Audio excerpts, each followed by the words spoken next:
वहाला भाई बहन, बीजो काल वृत्तांत तेंजो 5मो अध्याय ने तेंजी पहली 2 कलमनु 5 जो कार्यक्रम शुरू कयूं। तो सुनो पहली 2 कलम।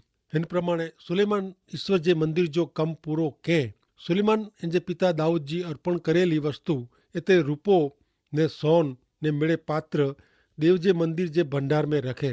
ते पोइ दाऊद नगर में जा एतरे सियोन में जा यहोवा जो करार कोस खणी अचेला। सुलेमान इज़राइल जे वडील के ने कुल जे मिड़े आगेवान के एतरे इज़राइल पुत्र जे वड़डाडे जे कुटुंब जा वडील के यरूशलेम में भीरा के ईश्वर जे मंदिर जो बांधकाम पूरो थियो। तंहिं पोइ ईश्वर जो करार कोस मंदिर में रखियो। डूंगर ते मंदिर विस्तार से सियोन घणे छिटो नवो। राजा दाऊद चौक्कस कई जगह ते करार कोस रखे में ऊ नक्की न आहे, पण ऊ सियोन डूंगर ते अवल दाऊद नगर में रखे में आयो हो।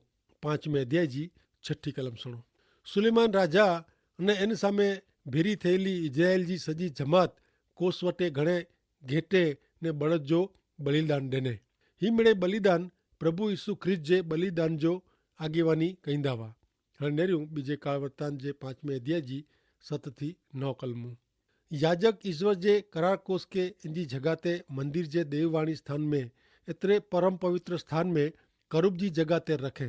करूब कोस मथे पंहिंजी पखूं पसारेली हुई। तेला करूबो ने कोस ने इंजे डांडे मथे छायो क्यों। डांडा एतरा लंबा हुआ क इंजा छेड़ा देववाणी जी जगह वटे कोस वटे ॾेखांदा हुआ, पण ॿारां ॾेखांदा न हुआ। हुते हू अॼु पण आई एतिरे क काल वृत्तांत जा पुस्तक लखाया त्यां सुधी। हाणे करारकोस जो स्थलांतर किते करिजो न हो। आंखे यादि हूंदो मित्र क सिनाई डूंगर वटे जे अरण्य में ईश्वर जे करार कोस जी रचना करे में आवी हुई। तंहिं पोइ इज़राइली प्रजा 40 वरे अरण्य में भटके में पसार कयो। हू जिते वेंदा हुआ हुते अॻियां करार कोस उचकीने खणी वेंदा हुआ। इज़राइली प्रजा वचन जे देश में प्रवेशी तॾहिं यरदन नदी करार कोस पसार कयो हो। इज़राइली प्रजा वचन जे देश में पुजी वई पोइ करार कोस जो स्थलांतर थींदो हो। हेकियारता पलिस्ती लोग इज़राइल प्रजा वटा करार कोस छिनी पण गणो हो ने पोइ पाछो ॾिनो हो। राजा दाऊद करार कोस के यरूशलेम में खणी आयो हो ने ईश्वर जो मंदिर बधा जी रहे त्यां सुधी इनके सियोन डूंगर वटे रखे जो हो। हाणे मंदिर पूरो थियो ने करार कोस के परम पवित्र स्थान में रखे में आयो। हाणे करार कोस के किते खणी वञे जो न आहे। इज़राइली प्रजा जे हरेक पुरुष के वरे में 11 पास्का परब टाणे 50 में जे परब टाणे ने मांडवा परब टाणे मुलाकात मंडप वटे अचे जो हो। इन जो अर्थ अहिड़ो थियो का हाणे इज़राइली लोग के हिन परब दरमियान करार कोस जिते रखे में आयो आहे हुते एतिरे क ईश्वर जे मंदिर ते अची जो रहंदो। आंखे यादि हूंदो क ईश्वर जो करार कोस प्रभु यीशु ख्रिस्त जो एतिरे क उन्ही जे व्यक्तित्व जो सूचन करे थो। करार कोस मथे ईश्वर जो दयासन हो जेको प्रभु यीशु जो करेल मनुष्य माटे जो उद्धार जे कम जो सूचन करे थो। एतिरे क मनुष्य जे पाप जो दंड भरपाई करेला प्रभु यीशु ख्रिस्त पंहिंजो पवित्र लुई वड़ायो इन जो सूचन करे थो। हिब्रूअ के पत्र 9 अध्याय ने 26 कलम में लिखल है कि ज इन प्रमाणे वो त सृष्टि जे सर्जन नूज घणे बार उन्हीं के डोक सन कहिणो पियो हो। इन जे बदले जॾहिं समय जो अंत नजीक आयो तॾहिं पंहिंजे बलिदान से पाप दूर करेला वो हमेशा फक्त हथियारज प्रवेश कयो। प्रभु यीशु ख्रिस्त जे करेल मानव उद्धार जो कम कायमी आहे, मूल पायो आहे ने स्थापियलो आहे। प्रभु यीशु ख्रिस्त सिवाय मानव जो उद्धार शक्य न आहे। प्रेरित जा कम 4 अध्याय ने 12 कलम में लिखल है क उद्धार मात्र उन्हीं मार्फते ज मिले थो, कारण जंहिंसे पंहिंजो उद्धार थिए अहिड़े ॿिए कंहिंजो ना ईश्वर सॼी दुनिया में कंहिंखे पण ॾिनो नयो। प्रभु यीशु ख्रिस्त जे शरणे अचिंदल के आत्मिक आशीर्वाद ॾिए था। माथी 11 अध्याय ने 28 कलम में प्रभु यीशु ख्रिस्त चवंता, अरे ओ सख़्त मजूरी करींदल ने बोझो उचकींदल ऐं मिड़े मूं वटि अचो आवां के आराम ॾींदो। हाणे नेरियूं अॻियां बीजो काल वृत्तांत 5 अध्याय ने 10 कलम। इसराइली लोग मिस्र में जा निकिरिया तॾहिं होरेब क जिते यहोवा उन्ही बेरा करार कयो हुते मूसा 2 पाटी कोस में रखे वे तंहिं सिवाइ ॿियो कीअं इन में न हो। मूसा करार कोस में जेको वस्तु रखे हुए इन में जा जी ब वस्तु हिते खोटे थी। हारून जी कड़ी फोटल लकड़ी ने माना भरेलो वासण। माना ऊ प्रभु यीशु ख्रिस्त जीवन जी रोटली आहे इन जो सूचन कहंदो हो। कड़ी फोटल हारून जी लकड़ी प्रभु यीशु ख्रिस्त जे पुनरुत्थान जो सूचन कहंदी हुई। प्रभु यीशु ख्रिस्त जो याजक पद उन्हीं जे पुनरुत्थान ते आधारित है। 5वां अध्याय ने 11वीं कलम। पवित्र स्थान में जा याजक न करया जोको याजक हाजिर हुआ उन्हीं पिंड के पवित्र क्यों आयो ने जोको पिंड जे वारे प्रमाणे कम कईंदा न हुआ उन्हीं पण पिंड के पवित्र क्यों आयो। मेरे याजक पवित्रीकरण से शुद्ध थिया हुआ। इनमें गायक पण वाह ने संगीतकार पण वाह ने ब्या सेवक पण वाह। हाणे नेरियूं अॻियां 5वें अध्याय जी 13वीं कलम। ने जडे भूंगरे वारा ने गवैया यहोवा जी एटले के ईश्वर जी स्तुति करेला आभार मनेला वडे सार आवाज क्यों ने जडे उन्हीं रण सिंगड़ा एतरे के भूंगरे से झांझ से ने संगीत से गजाई वधो ने ईश्वर जी स्तुति कहिंदे गीत गायो ने त्यों क वो खासो आहे की क इन जी कृपा हमेशा टके थी। उन टाणे ईश्वर जो मंदिर मेघ से भराई वियो एटले के वडर से भराई वियो। ही एकड़ो महान प्रसंग वो। नेरियो 14वीं कलम। बीजो काल वृत्तांत 5मो अध्याय ने कलम 14મી। तेला याजक सेवा करेला मेघ जे कारणे उभा रही सक्या न की क ईश्वर जे गौरव से देव जो मंदिर भराई वियो।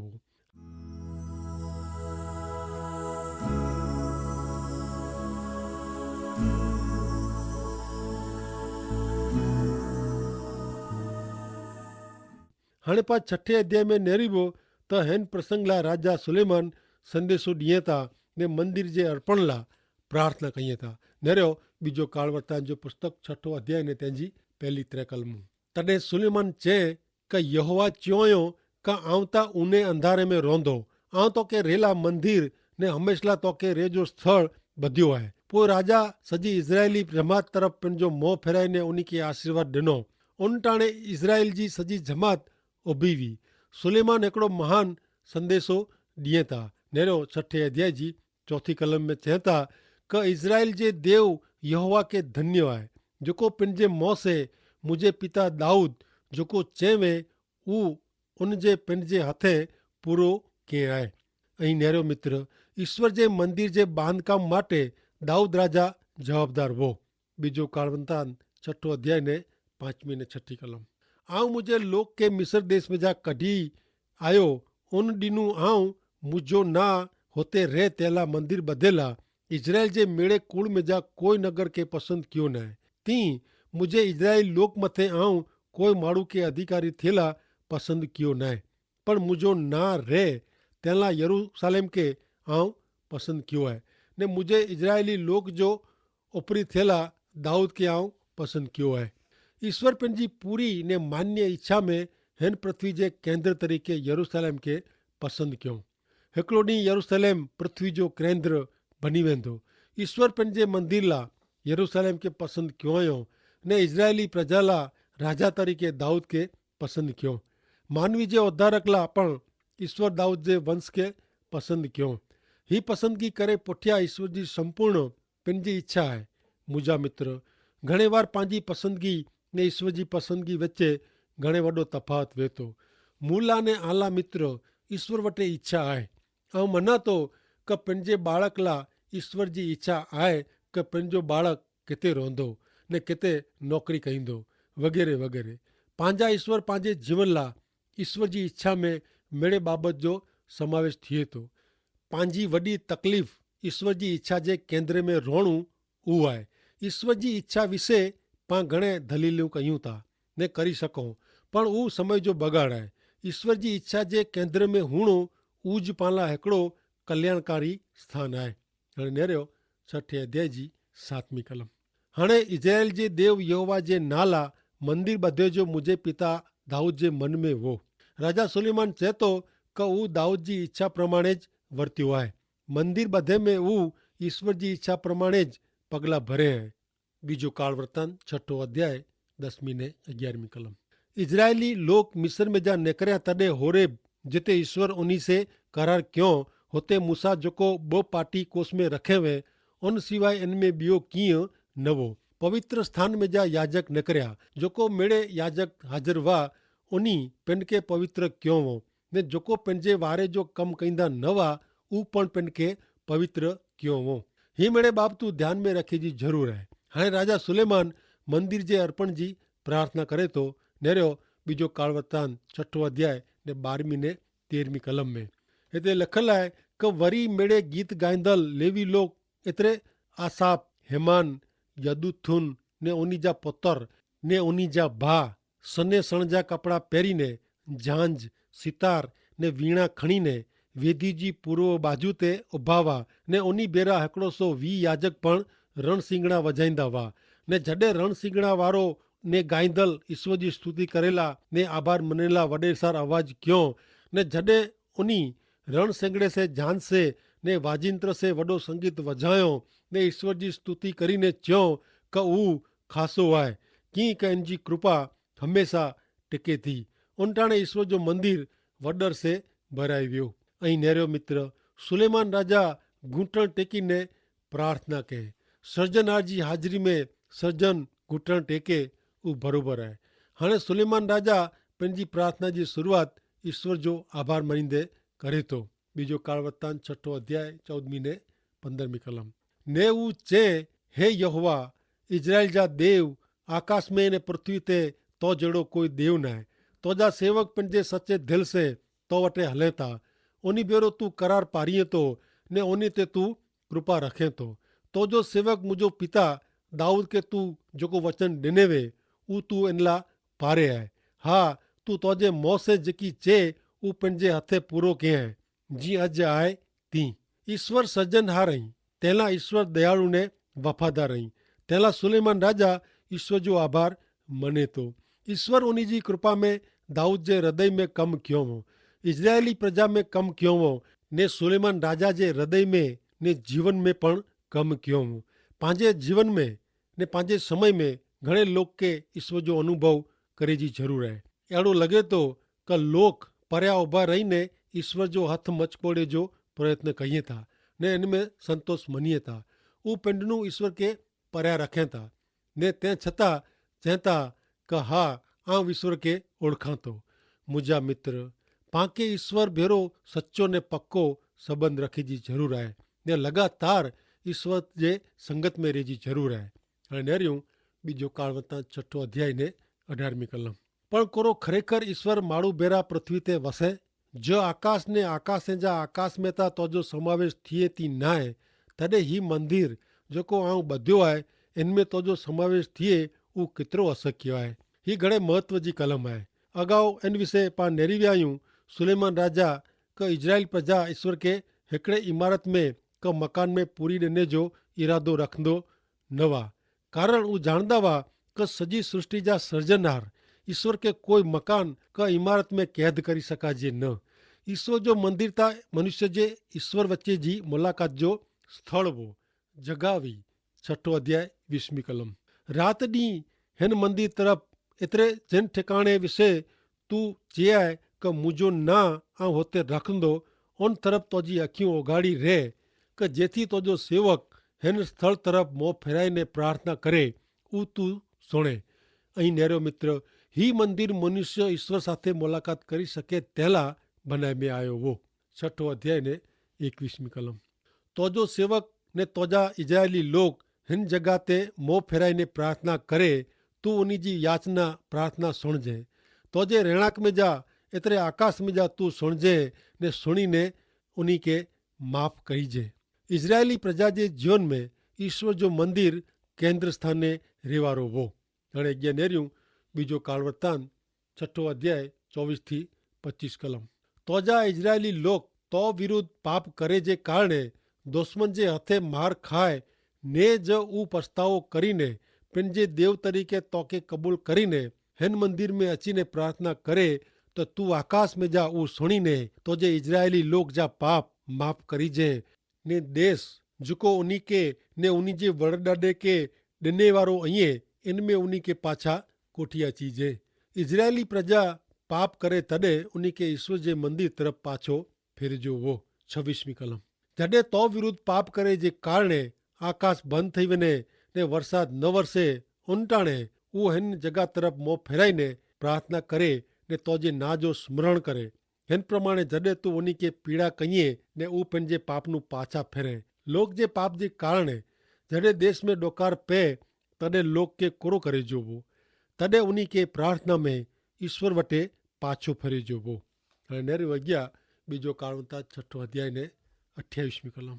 ज देश में डोकार पे रोगचारो थिए तीड़ के कातरा पे जो उन्हीं जे देश में नगर में उन्हीं जा दुश्मन उन्हीं के घेरी वरे गमे वो रोगचारो का मांदगी आवई वे।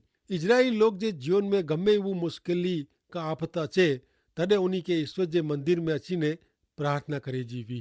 30મી कलम। तोजे रेठाण आकाश में जा सुनीने माप कईजे ने हरेक माण्हू जो हृदय तू जाणे तो क तेला अने के एनजी करणी प्रमाणे फळ दीजे की क तू फक्त तुज मेरे मनुष्य जा हृदय जाणे तो ने मेणी के बरोबर ओळखे तो। मुझा मित्र ईश्वर पाके ओळखे था इन जे कारणे पाके ईश्वर साथे व्यवहार क्यों खपे। हाणे नेरी वग्या 6 अध्याय 32 થી 33 कलम। वरी परदेसी जेको तोजे इजराइल देश जा नवे ऊ जॾहिं तोजा वॾा ना ने तोजा पराक्रमी लमावेल हथ जे कारणे दूर देश में जा अचे ने अचीने ऊ हिन मंदिर तरफ मों फेराईने प्रार्थना करे तॾहिं तू तोजे रेठाण आकाश में जा ऊ सुणजे ने ऊ परदेश जेको मेरे बाबस विषे तोके विनंती करे इन प्रमाणे तू करीजे जेथी पृथ्वी जा मेरे लोग तोजो ना जाणीने तोजे इजरायली लोकवारी जी तोजो धरा रखे ने ऊ जाणे क हिन मंदिर में आऊं जेकी बध्यो है ऊ तोजे ना से ओळखा जेतो। ई लोक के ईश्वर तरफ कोठी अचे जी महान योजना वी। ईश्वर जो मंदिर मात्र इजरायली लोक ला न हो, ईश्वर जो मंदिर सजी दुनिया ला खुलो हो। पृथ्वी जे छेड़े नु अवल अजाण व्यक्ति ईश्वर जे मंदिर में ईश्वर के मिली सकना वा। हाणे नेरी वग्या बीजो कारणता 6 अध्याय ने 36મી कलम। ज ऊ तो विरुद्ध पाप करे की का पाप न करे एड़ो कोई माड़ू न है ने तू उन्हीं ते कुपायमान थईने उन्हीं के उन्हीं जे दुश्मन जे हाथ में सौंपीए ने तेला उन्हीं के नजीक जा क पर्या जे देश में जलीने कोठी वेने में अचे। जिन देश में इजरायली प्रजा के गुलाम तरीके कोठी वेने में अचे उन्हीं के होते मंदिर जी दिशा में फिरीने ईश्वर के पुकार करी जो वो। दानियल प्रबोधक हिन प्रमाणे प्रार्थना कहींदो हो। दानियल यरूशलेम तरफ इन जी घर जी बारी खोली रखीने पंजा घूंटण टेकीने डी में 3 बार प्रार्थना कहींदो हो। सुनो दानियल जो पुस्तक 6 अध्याय 10મી कलम में लिखल है कि जॾहिं दानियल सोए क फरमान मथे सही करे में आवई आहे तॾहिं ऊ पंहिंजे घरे वियो ने इन जे घर जी बारी यरूशलेम तरफ उगाड़ी रोंदी हुई ने ऊ अगाऊ प्रार्थना कहींदो हो तीं डी में 3 बार घुटणे पईने प्रार्थना के ने पंहिंजे देव जी आभार स्तुति के। ईश्वर दानियल जी प्रार्थना सुनदा हुआ। बीजो कालवृतांत 6 अध्याय 38 થી 40 कलम। वरी होते जो ऊ पंहिंजे सच्चे ने खरे हृदय से तो वटे फेरीने उन्हीं जो देश जोको तोजे पितरों के डिने है ने नगर जोको तू पसंद किया है ने मंदिर जोको तोजे नाला बध्यो है उन्हीं तरफ फेरीने वो प्रार्थना करे तो तू आकाश में जा उन्हीं जी प्रार्थना सुनीने उन्हीं जो पक्ष गिनजे ने तोजा लोग जोको तो विरुद्ध पाप क्यों हो उन्हीं के माफ करीजे। हाणे हे मुझा देव आऊं तोजी आजीजी कयां तो क हिन ठिकाणे प्रार्थना ते तोजी अखियूं खुली रहे ने तोजा कन ध्यान दिए। मंदिर मुलाकात जो स्थल वो। बीजो कालवृतांत 6 अध्याय 41 થી 42। त हाणे हे यहोवा देव तू ने तोजे सामर्थ्य जो कोष तोजे विश्राम स्थान में अचो। हे यहोवा देव तोजो याजक विजयी वस्त्र से सज्ज थिए तोजा भक्त भलाई में खुश थिए। हे यहोवा देव तोजे अभिषिक्त जो नकार न कर तोजे सेवक दाऊद पर जी कृपा जो स्मरण कर तू याद कर। ही एकड़ी खासी प्रार्थना है। ईश्वर दाऊद ते जोको दया क्यों इन जे आधारे राजा सुलेमान प्रार्थना करे तो तेला आंके ने मुख्य मित्र यीशु ख्रिस्त जे नामे ईश्वर के प्रार्थना करे जी जरूर है। कारण यीशु ख्रिस्त पिन जो लुई वुड़ाईने पाला ईश्वर जो न्याय शासन ईश्वर जे दयासन में फिराए वेदो हुयो। ख्रिस्त पिन जो लुई वुड़ाईने ईश्वर पिता साथे पांजो समाधान करायो हुयो ने तंहिं ईश्वर पिता पांखे उन जी दया ॾेई सघनि था ने पांखे ज़रूरु आहे उन वटि अचे जी। अने तंहिं ईश्वर पिता आ मिणी खे सहाय करियो। आमीन।